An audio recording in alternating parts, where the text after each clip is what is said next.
one thing you've always wanted, and feel it in your heart. She is the one.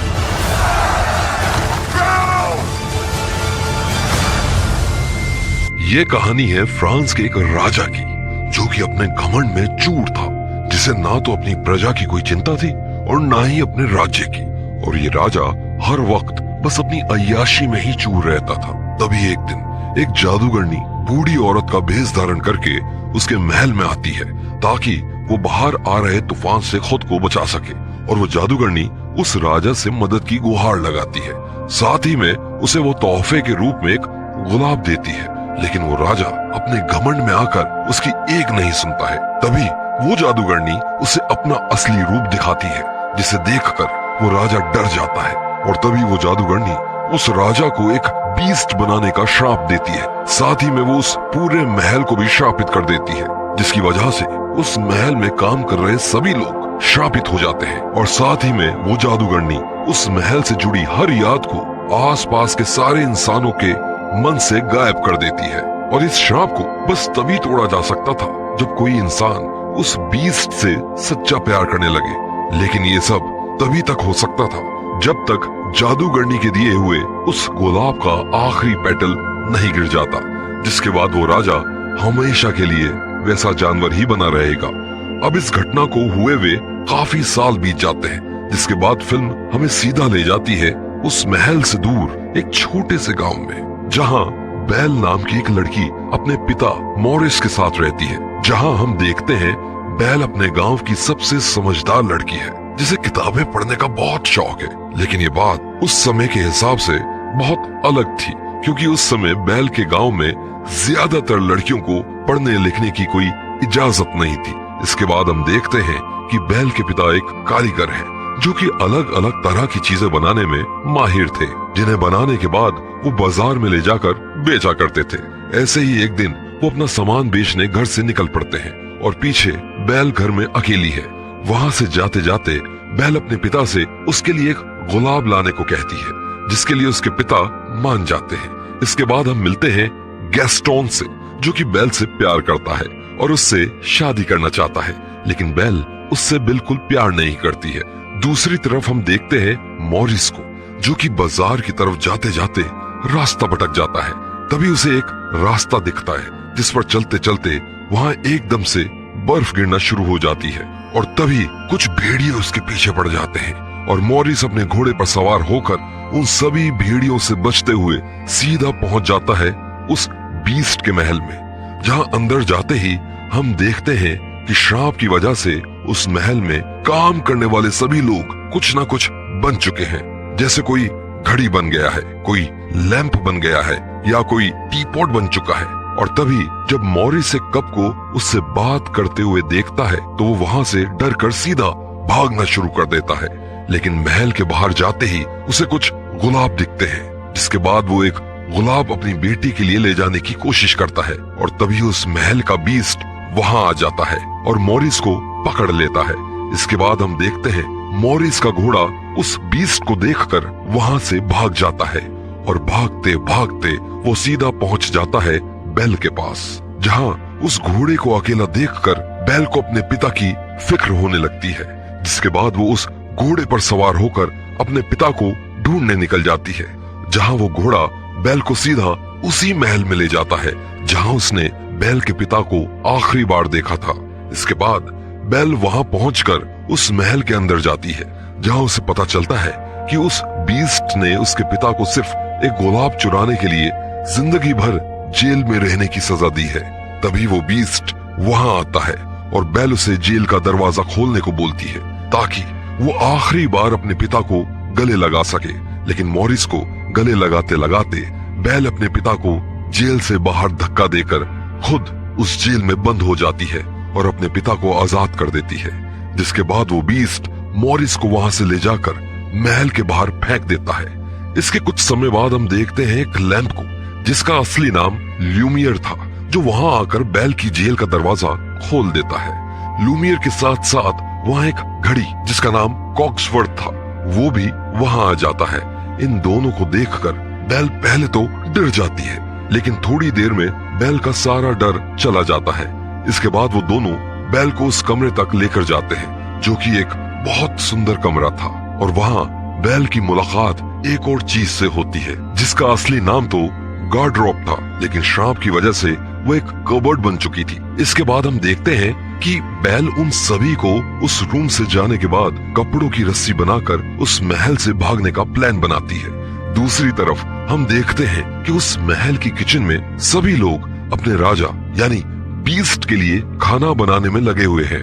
तभी वहाँ beast आता है, जिसे Mrs pots, जो कि एक टी पॉट थी, वो कहती है कि उसे उस लड़की को खाने के लिए बुलाना चाहिए, इस उम्मीद में कि शायद बैल को बीस्ट से प्यार हो जाए, जिसके बाद वो सभी उस श्राप से मुक्त हो पाए। लेकिन जैसे ही बीस्ट बैल को खाने के लिए बुलाने जाता है, तभी बैल उस पर गुस्सा हो जाती है और खाना खाने से मना कर देती है, जिसके बाद बीस्ट भी वहाँ से गुस्सा होकर चला जाता है और सीधा पहुँचता है अपने महल के उस कोने में, जहाँ उसने जादूगरनी का दिया वो गुलाब संभाल कर रखा था, जिस गुलाब से एक एक करके सारे पेटल धीरे धीरे गिरते जा रहे थे।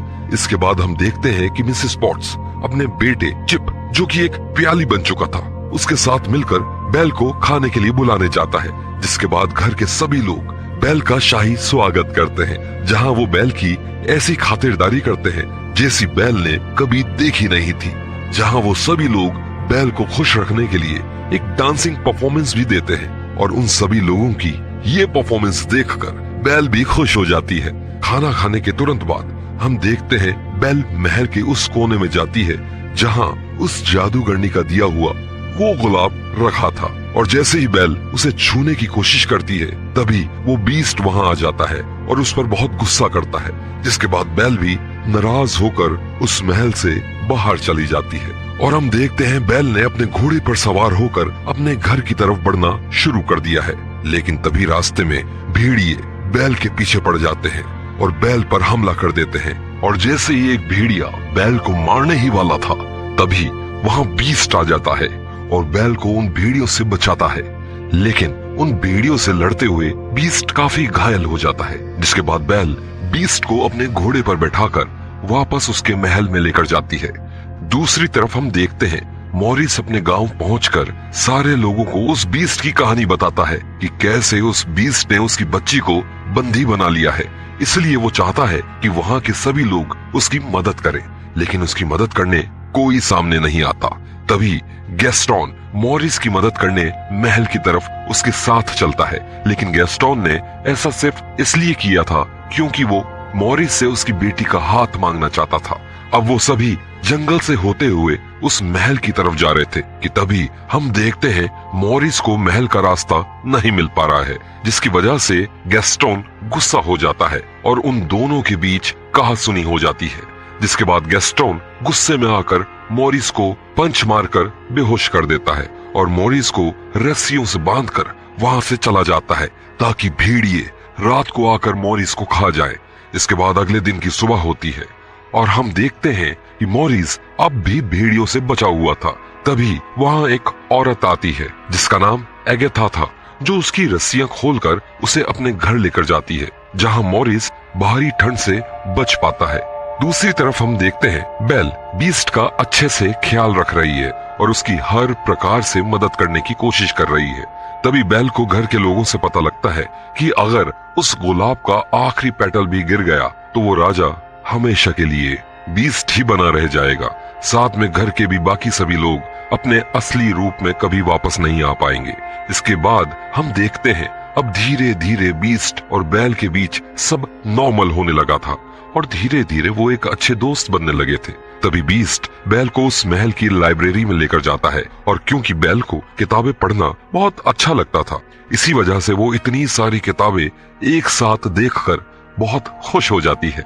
इसके बाद बीस्ट बेल को एक ऐसी किताब दिखाता है जिस पर हाथ रखकर वो जहां जाना चाहे वहां जा सकती है। इसके बाद बेल उस बुक का इस्तेमाल करके सीधा पहुंचती है पेरिस, जहां उसके माता पिता रहा करते थे, और वहां बेल को पहली बार पता चलता है कि उसकी माँ की मौत प्लेग महामारी से हुई थी और बेल को इसी महामारी से बचने के लिए उसके पिता सब कुछ छोड़कर वहां से चले आए थे। दूसरी ओर हम देखते हैं मॉरिस फिर से अपने गांव में पहुंचता है, जहां पहुंचकर वो सभी लोगों को गैस्टोन का असली चेहरा दिखाने की कोशिश करता है। लेकिन गैस्टोन अपनी चालाकी से मॉरिस को भी सबके सामने पागल साबित कर देता है, जिसके बाद वहां के लोग मॉरिस को पागल खाने में डालने की कोशिश करते हैं। दूसरी तरफ महल में हम देखते हैं कि बेल और बीस्ट डांस कर रहे हैं। थोड़ी देर डांस करने के बाद बीस्ट देखता है कि बेल को अपने पिता की याद आ रही है, जिसके बाद बीस्ट बेल को एक ऐसा आईना दिखाता है जो दुनिया की हर चीज दिखा सकता था। जिसके बाद बेल उस आईने में अपने पिता को देखती है, जिन्हें गांव के लोग पागल खाने भेजने की कोशिश कर रहे थे। तभी बेल अपने पिता के पास जाने का फैसला करती है और बीस्ट उसे वो आईना तोहफे में देता है। इसके बाद बेल अपने गांव पहुंचती है और सबसे उसके पिता को छुड़ाने की गुहार लगाती है। जिसके बाद बेल उस आईने की मदद से वो सबको दिखाती है कि उसके पिता पागल नहीं है, बल्कि उस महल में सच में एक बीस्ट रहता है। जिसके बाद गैस्टोन बेल से वो आईना छीनकर सारे गांव वालों को उस बीस्ट के खिलाफ भड़काता है, जहां वो उनसे कहता है कि वो बीस्ट पूरे गांव के लिए खतरा है और उन सभी को मिलकर उस बीस्ट को मार देना चाहिए। जिसके बाद गैस्टोन बेल को भी अपने पिता के साथ जेल में डालकर सारे गांव वालों को लेकर उस महल पर हमला करने के लिए निकल पड़ता है। और थोड़ी ही देर बाद वो सभी महल का दरवाजा तोड़कर महल के अंदर घुस जाते हैं, जहां महल के सभी लोग उन पर हमला कर देते हैं ताकि उन्हें महल से बाहर भगा सके। अब गांव के सभी लोग लड़ने में बिजी थे, लेकिन तभी गैस्टोन चुपके से वहां से निकलकर बीस्ट को मारने निकल जाता है। दूसरी ओर हम देखते हैं कि बेल अपने पिता की मदद से जेल का ताला खोलकर गांव से सीधा महल की तरफ जाने लगती है। तभी महल में हम देखते हैं कि गैस्टोन बीस्ट के पास पहुंचकर उस पर गोली चला देता है, जिसके बाद बीस्ट वहां से भागने की कोशिश करता है और तभी वहां बेल भी पहुंच जाती है और गैस्टोन को रोकने की कोशिश करती है, लेकिन गैस्टोन उसकी एक बात नहीं मानता है। इसके बाद बीस्ट बेल को महल में वापस देखता है और उसकी सारी निराशा खुशी में बदल जाती है। लेकिन जैसे ही वो बेल से मिलने जाता है, गैस्टोन उसका रास्ता रोक लेता है। जिसके बाद बीस्ट गैस्टोन पर हमला कर देता है, लेकिन गैस्टोन की मिन्नतों के बाद बीस्ट उसे बिना चोट पहुंचाए वहां से जाने देता है। इसके बाद बीस्ट बेल से मिलने पहुंचता है, लेकिन तभी पीछे से गैस्टोन वहां आकर उस पर एक के बाद एक 2 गोली चलाता है, जिसकी वजह से बीस्ट बुरी तरह घायल हो जाता है। लेकिन तभी गैस्टोन जिस प्लेटफॉर्म पर खड़ा था वो टूट जाता है और गैस्टोन वहां से नीचे गिरकर मर जाता है।